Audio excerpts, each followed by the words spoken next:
자, 제가 한 절, 여러분이 한 절, 그리고 마지막 절은 함께 읽겠습니다. 우리가 이 보배를 질그릇에 가졌으니 이는 심히 큰 능력은 하나님께 있고 우리에게 있지 아니함을 알게 하려 함이라. 우리가 사방으로 우겨쌈을 당하여도 쌓이지 아니하며 답답한 일을 당하여도 낙심하지 아니하며 박해를 받아도 버림받지 아니하며 거꾸러뜨림을 당하여도 망하지 아니하고 우리가 항상 예수의 죽음을 몸에 짊어짐은 예수의 생명이 또한 우리 몸에 나타나게 하려 함이라.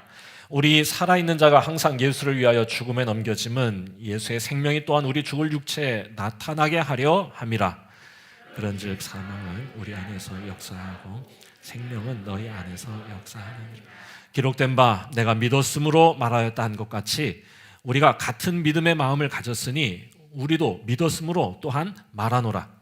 주 예수를 다시 살리시니가 예수와 함께 우리도 다시 살리사 너희와 함께 그 앞에 서게 하실. 함께 읽습니다. 이는 모든 것이 너희를 위함이니 많은 사람의 감사로 말미암아 은혜가 더하여 넘쳐서 하나님께 영광을 돌리게 하려 함이라. 이는 살아계신 하나님의 말씀입니다. 아멘. 네, 보배를 질그릇에 담았다. 이제 이런 말씀이 이제 오늘 말씀입니다. 바울이 이제 이야기하고 있는 것인데, 그러니까 질그릇에 보배를 담은 이유가 뭔가? 바로 첫 절에서 단도직입적으로 말합니다. 능력의 심이 큰 것이 하나님께 있음을 알게 하기 위함이다. 능력의 심이 큰 건 하나님께 있지 우리에게 있지 않다라고 얘기하는 거죠. 그렇기 때문에 뭘 우리에게 요구하는 거냐? 하나님 앞에서 겸손해지고 낮아지고 그리고 하나님 앞에 순종해라. 잘난 척 하지 말고 가진 척 하지 말고 잘한 척, 강한 척 하지 마라. 내 힘으로 내 능으로 하나님께 영광을 돌릴 수 있는 사람 아무도 없다. 오늘 말씀이 우리에게 그렇게 증거하고 있는 겁니다.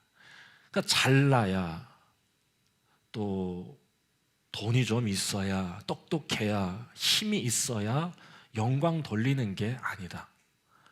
뭐라고 얘기하냐? 능력 주시는 하나님께 감사하는 게 하나님께 영광 돌리는 거다. 이제 이렇게 얘기하는 거죠. 그러니까 우리가 생각하는 힘으로 능으로 하나님께 영광을 돌릴 수 있는 길은 없다라고 아예 단언하는 겁니다. 내 힘으로 내가 더 잘나지고 더 똑똑해져야만 하나님께 영광 돌리는 게 아니라 도리어 나는 좀 부족하지만 나는 질그릇이지만 하나님께서 내게 능력 주심에 대하여 감사할 때 영광 돌리는 거다.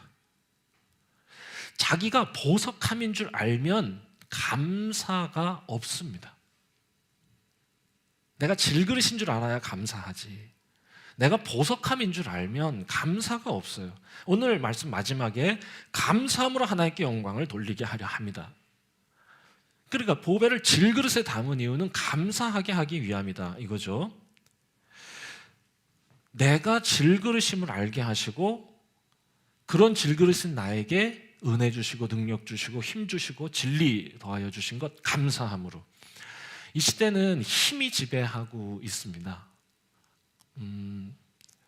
사람들은 힘을 믿으면서 사는 것 같고 힘을 구하면서 삽니다. 그러니까 공부하는 것도 또 열심히 일하는 것도 다 힘 때문이죠. 힘이 있으면 뭐든지 다 할 수 있는 거죠. 돈이 많고 지식의 힘이 있고 요즘 복잡한 얘기를 하고 있는데 대통령은 핵 개발하겠다고 하고 이런 이유는 뭐냐? 이게 힘을 갖겠다 이거 아닙니까?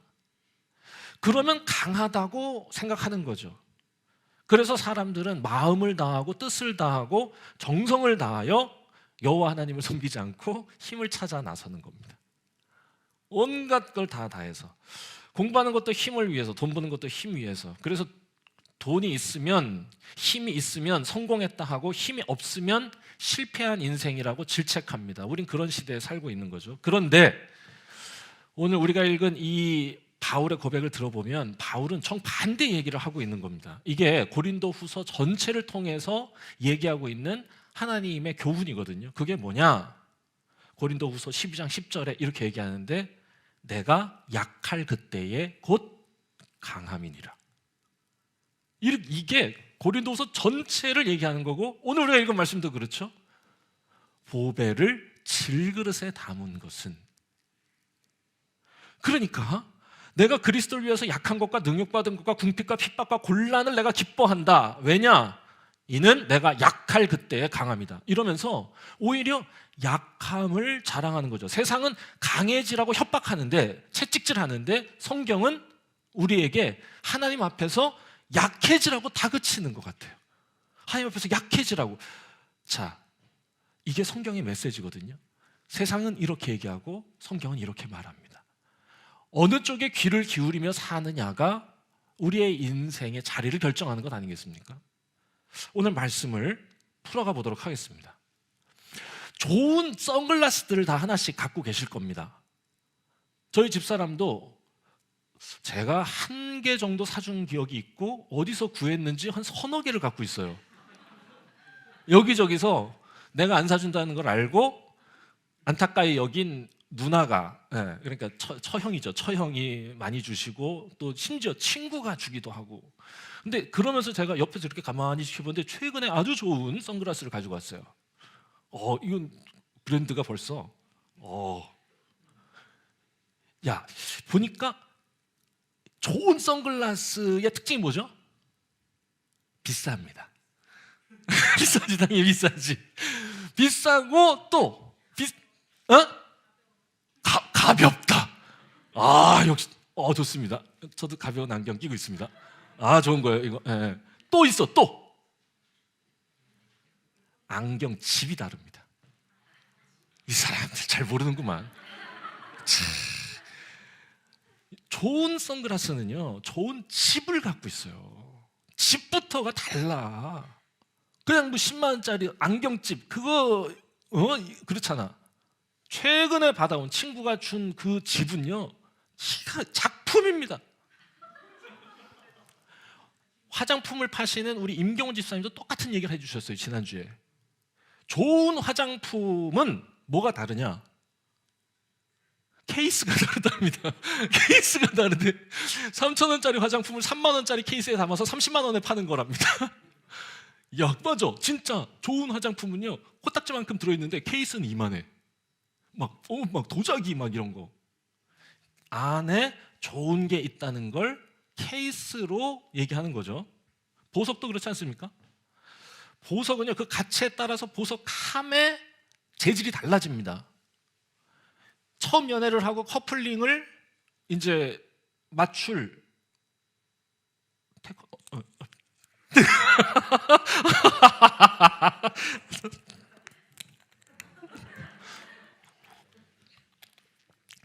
가정의 평화를 위해서 여기까지만 하겠습니다. 커플링을 젊은 사람들은 은으로 합니다. 자, 은반지 케이스 뭐로 됩니까?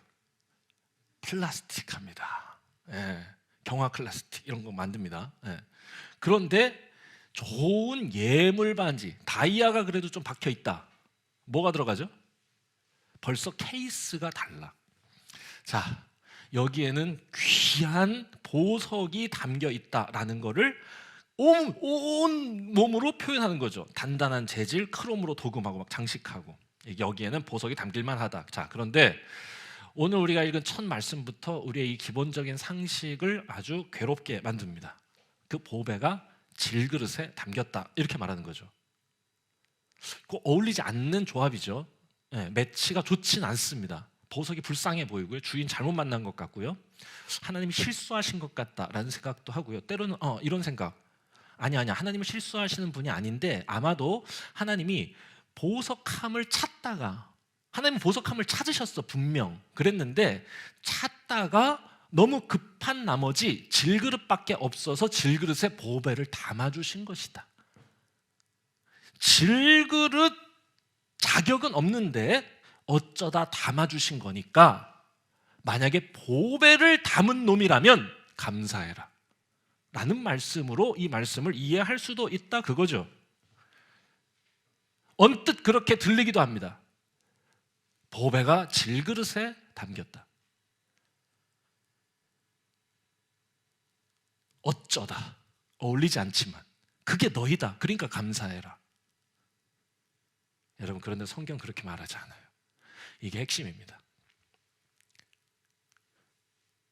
여러분들이 질그릇일지라도 하나님께서 보배를 담아주시고, 질그릇에라도 보배를 담아주시는 분이라고 성경이 말하지 않습니다. 성경은요, 질그릇에만 하나님은 보배를 담으시는 분이다 라고 끊임없이 지속적으로 말씀하세요. 의도적으로 질그릇을 찾는다는 걸 성경에서 알게 됩니다. 여러분 보세요. 출애굽기는요, 하나님께서 이스라엘 백성을 구원하시고 그 구원하신 이스라엘 백성 안에 내려오신 이야기입니다. 하늘에 계셨던 하나님께서 어디로 내려오세요? 그 이스라엘의 그 진영 한복판, 거기에 뭐가 있었어요? 화려한 궁전이 있었나요? 아닙니다. 초라한 장막이 있었습니다. 그러니까 하나님께서 일부러 찾아오신 거고, 다윗이 성 지어주겠다고 그러니까 하나님께서 뭐라고 그러세요? 나 필요 없다고 그러시죠. 예수님께서 이 땅에 오실 때 예수님께서는 자신이 오실 장소를 충분히 선택하실 수 있으셨겠죠. 하늘의 주인이시고 우주를 가능케 하시는 그분이 이 땅에 내려오실 때 그분을 담을 만한 그릇은 어떤 그릇이었을까? 의도적으로 우리 예수님은 이 땅에 사람의 몸으로 오실 때 굳이 베들레헴의 작은 집,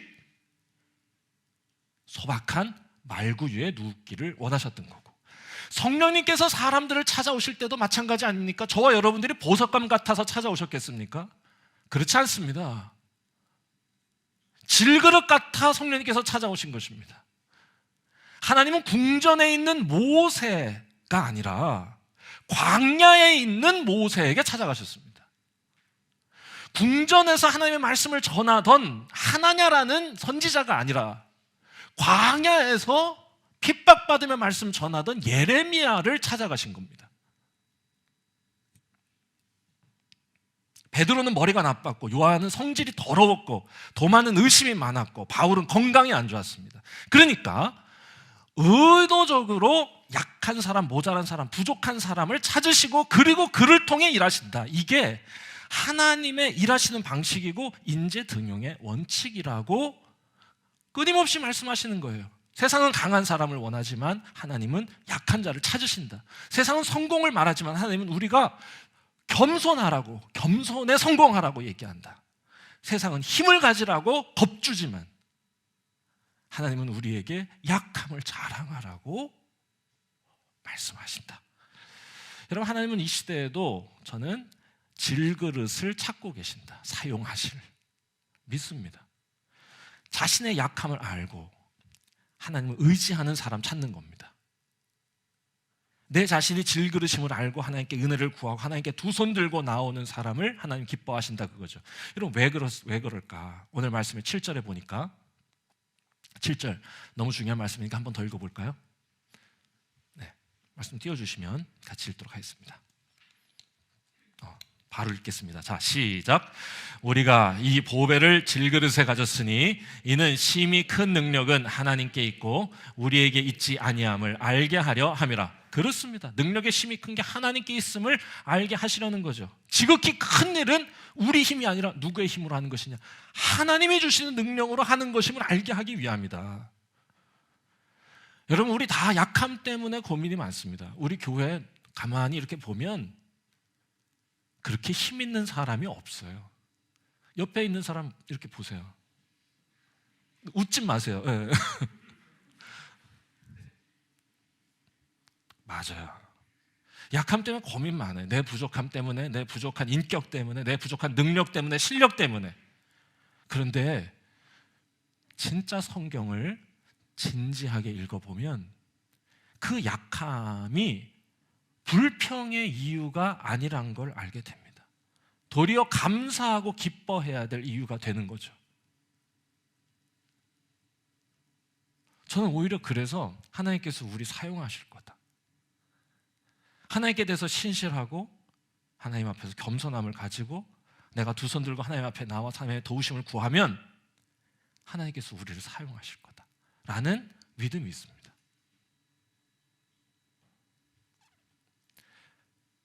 약함이 하나님을 원망할, 불평할 이유가 되지 못하는 거다, 이거죠.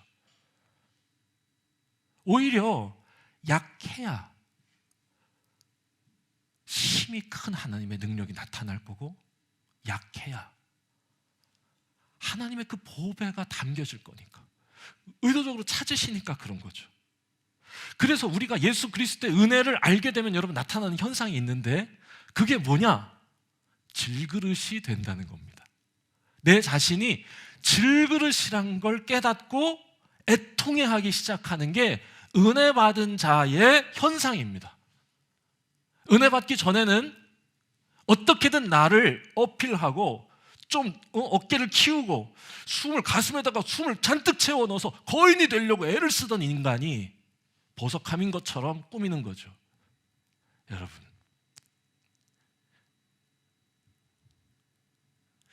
그 꾸미느라 얼마나 힘듭니까?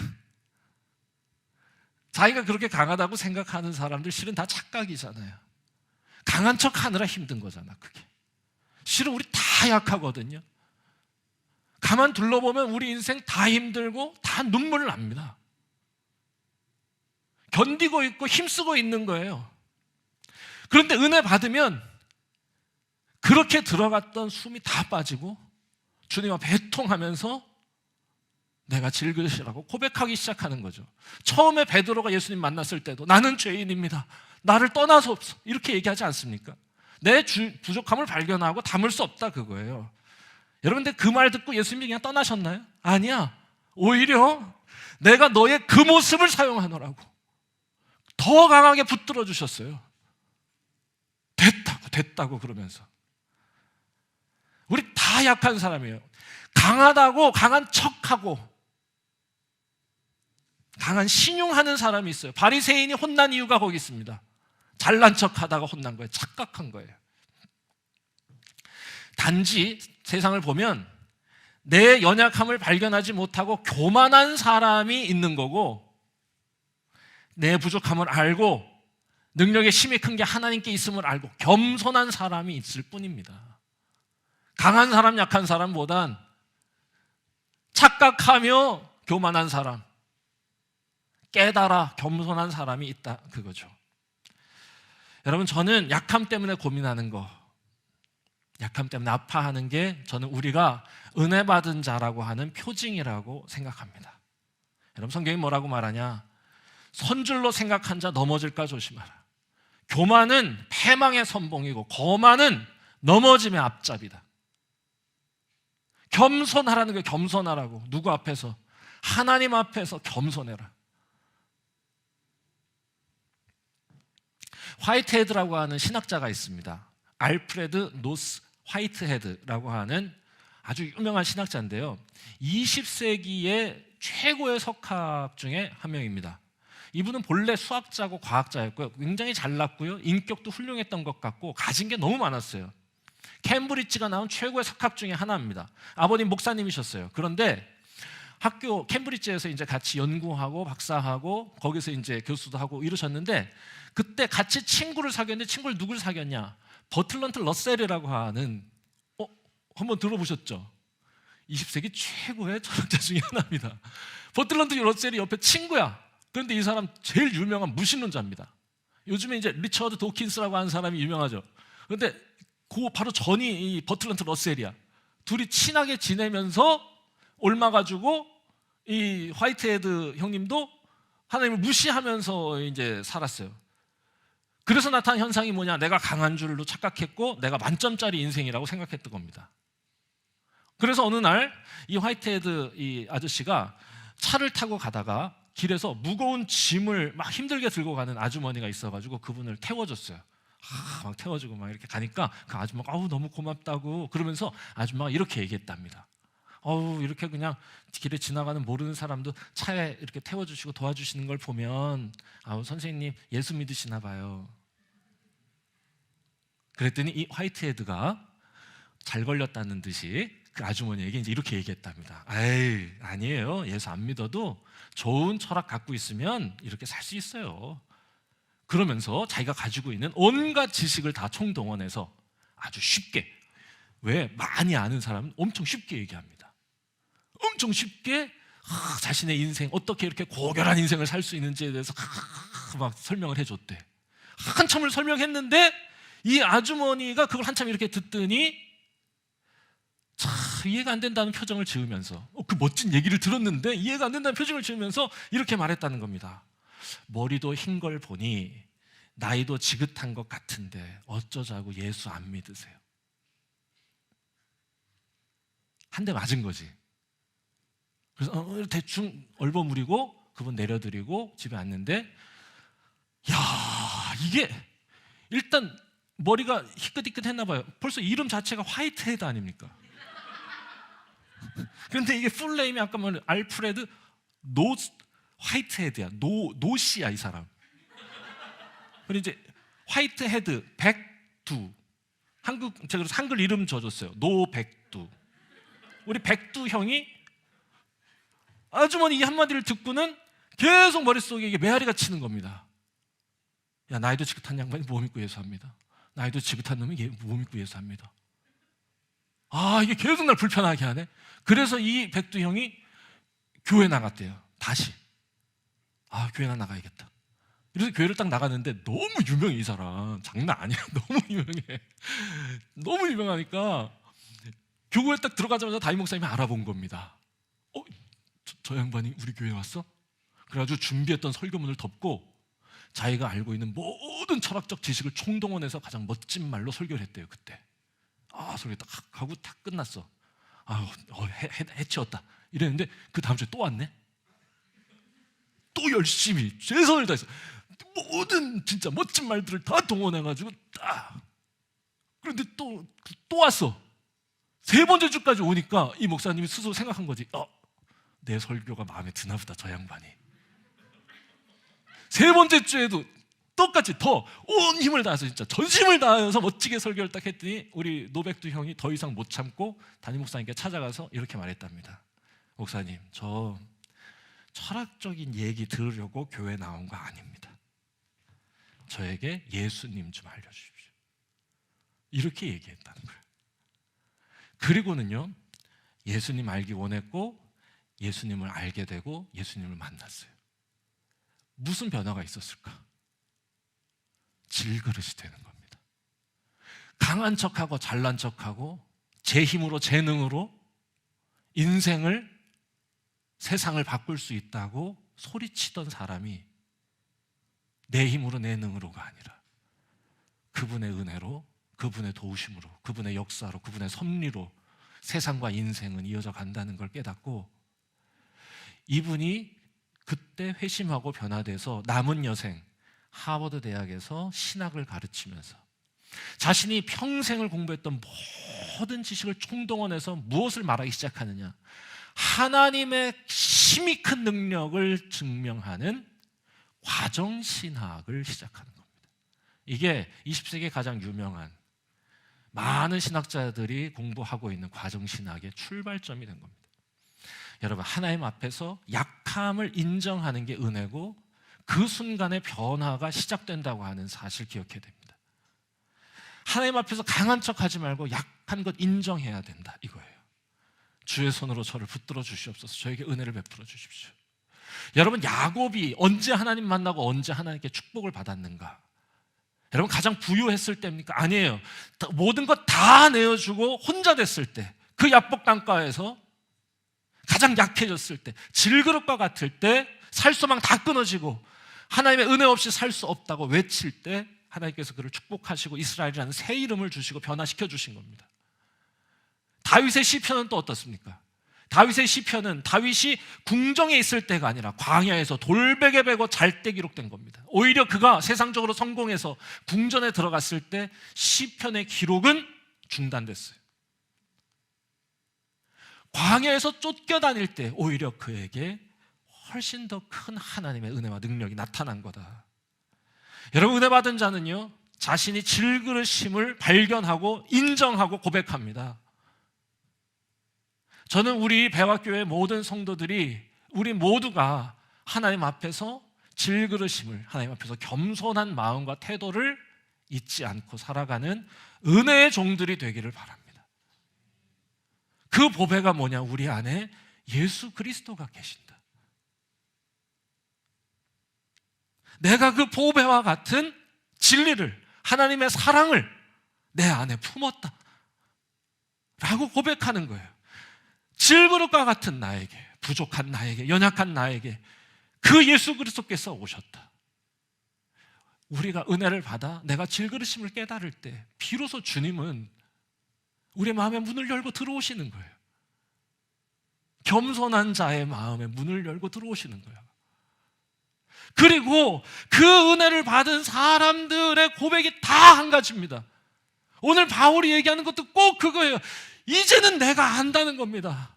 내가 내 힘으로 생명 얻기 위해서 얼마나 노력했는지 모른다. 그런데 이제 내가 깨달았다. 능력의 힘이 큰 게 나에게 있지 않고 예수 그리스도, 그분의 은혜에 있다는 걸 내가 이제야 깨달았다. 그렇게 고백하는 거죠. 그래서요, 이거 깨닫게 된 모든 사람들의 고백이 다 이런데 영어로 해보겠습니다. 제가 되게 좋아하는 말인데 How can it be? 입니다. 어떻게 이게 가능하냐 이거죠. 어떻게 이런 일이 있을 수 있습니까? 어떻게 이런 일이. 교만하기 그지없는 내가 하나님 앞에 겸손한 마음 갖게 하셔서 어떻게든 사람들 앞에서도 겸손하려고 애쓰는 순간들을 만나게 어찌 이럴 수가 있습니까? 정신 차리게 하시잖아요. 우리 안에 계신 성령님께서 우리가 교만하려고 그러면 우리 정신 차리게 하시죠. 이 고백 사라지면 우리는 더 이상 하나님의 자녀도 하나님의 도구도 아닐 것입니다. 그러니까 하나님 앞에 겸손하는 거예요. 여러분, 이 고백 갖고 있으면 어떤 상황 중에라도 흔들리지 않습니다. 이 고백 갖고 있으면 어떤 상황 중에라도 하나님께 감사하는 마음을 갖고 하나님께 감사하는 마음이 생기면 하나님 노래하게 되고 하나님 노래하기 시작하면 하나님께서 우리의 삶에 변화와 기적을 주시는 것입니다. 이게 성경이 우리에게 전해주시는 메시지예요. 그분이 일하시는 거라고, 그분이 역사하실 거라고. 그러니까 약함을 불평하지 말고 오히려 주님 앞에 그 약함을 인정하고 나아가라고. 그러면 주님 마음의 문을 여시고 너희 안에 거하셔서 보배와 같은 진리로, 보배와 같은 하나님의 사랑으로 너희를 붙들어 주실 거다. 바울과 실라가 전도 여행 중에 감옥에 갇히는 경험을 합니다. 여러분, 당시의 감옥은 오늘날의 감옥과는 전혀 다르죠. 오늘날의 감옥은 꽤 괜찮다면서요? 슬기로운 깜방생활에 보니까 당시는요, 그냥 땅을 파고 그냥 거기 가두고 그 앞을 지키는 겁니다. 그냥 오줌도 거기서 싸야 되고 대변도 거기서 봐야 되고 냄새도 나고 물도 없어, 고통스러워, 무서워, 이불도 없고 빛도 없어. 그냥 우겨쌈을 당한 겁니다. 이 말씀을 보니까 사방에 우겨쌈을 당한 거지. 답답함을 경험하는 거죠. 그런데 그곳에서 보배를 소유한 바울이 어떻게 하느냐, 사도행전이 이렇게 표현하고 있습니다. 그 사방에 우겨쌈을 당한 상황에서 어떻게 하느냐, 어떻게 기도하기 시작하는 거예요. 하나님께 기도해요. 하나님께 기도하니까 하나님께서 이 바울에게 감사하는 마음을 주세요. 하나님께서 감사하는 마음을 주시니까 찬양하기 시작합니다. 제가 전에 말씀 전할 때 아마 모든 상황 속에서 불렀을 거라고 말씀드렸었는데, 모든 상황 속에서 찬양하는 거죠. 깜짝 놀란 거지. 밤에 아무것도 없는데 어떤 놈이 노래해. 그랬더니 신라가 화음 넣어. 내 영혼이 막 이러면서 그러니까 난리 났어. 그 아무것도 안 보이는데 막 찬양하고 막 엘토 넣고 테너하고 막 둘이 신났어. 그러다가 어떤 일이 벌어지냐? 착고가 풀리고 옥문이 열리는 기적을 경험하는 겁니다. 그리고 그 기적 앞에서 그 간수도 바울의 눈과 실라의 눈을 보면서 그 눈 속 깊이 담긴 신비한 빛을 본 거야. 그리고 예수 믿겠다 다짐합니다. 오늘 성경이 말하는 겁니다. 바울이 내가 그것을 믿으니 말한다. 바울은 믿은 거예요. 위협이 나를 무너뜨리지 못한다. 죽음이 나를 무너뜨리지 오히려 위험을 짊어지고 죽음을 짊어지겠다. 왜냐하면 오늘 말씀에서처럼 예수 그리스도를 살리신 하나님께서 나는 우리도 살리실 것을 믿는다. 나는 이 보배 같은 진리를 품고 있다. 그러니 나 감사할 수 있고 지금 그래서 나 노래할 수 있는 거다. 이렇게 감사함으로 하나님께 영광을 돌리는 고린도 교회 되었으면 좋겠다 라고 얘기하고 있는 겁니다. 말씀 정리하겠습니다. 우리 교회 앞으로 감당해야 할 사역들 참 많습니다. 여러분 각자의 인생 한 사람 한 사람 다 사역의 주체가 되어서 하나님께서 맡겨주실 사명들 참 많습니다. 그러니 우리 다 하나님 앞에서 겸손한 마음으로 주님 앞에 두 손 들고 가까이 나아가면 좋겠습니다. 그리고 그 진실한 마음 가질 때 마음의 문을 열어주시고 우리 마음에 찾아오시는 보배와 같은 그분의 은혜를 품었으면 좋겠습니다. 그분이 저와 여러분 안에 머무시고 주인이 되어주실 때 우리 인생에는 변화가 우리 교회를 통해 기적이 이 시대에 일어나게 하실 것을 기대합니다. 우리 모습을 둘러볼 때 또 우리에게 맡겨진 사명 생각하면 우리 참 부족하고 연약합니다. 질그릇 같아요. 작년부터 우리 교회에게 하나님께서 맡겨주신 사명이 뭘까 이렇게 이제 고민하면서 젊은 사람들이 이 시대에 가장 많이 신앙을 버리고 하나님을 떠난다는 통계가 있거든요. 가장 많은 연령대가 40대, 그 다음이 30대예요. 목사님, 요즘은 10대, 20대가 더 교회에서 안 보이지 않습니까? 제가 지금 말한 거는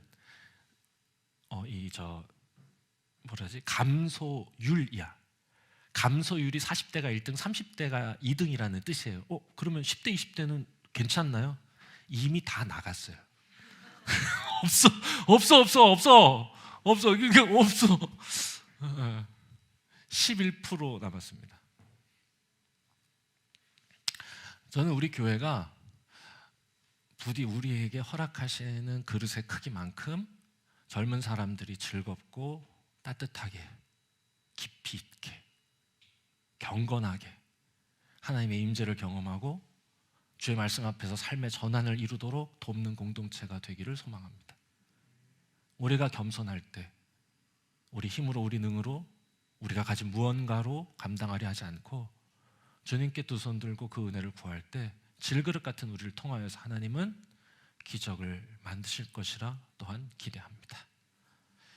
그래서 우리가 구하는 거예요. 주님, 우리가 연약합니다. 부족합니다. 하지만 질그릇 같은 우리에게 예수 그리스도 보배 되신 하나님의 은혜 담겨 있음을 우리가 믿습니다.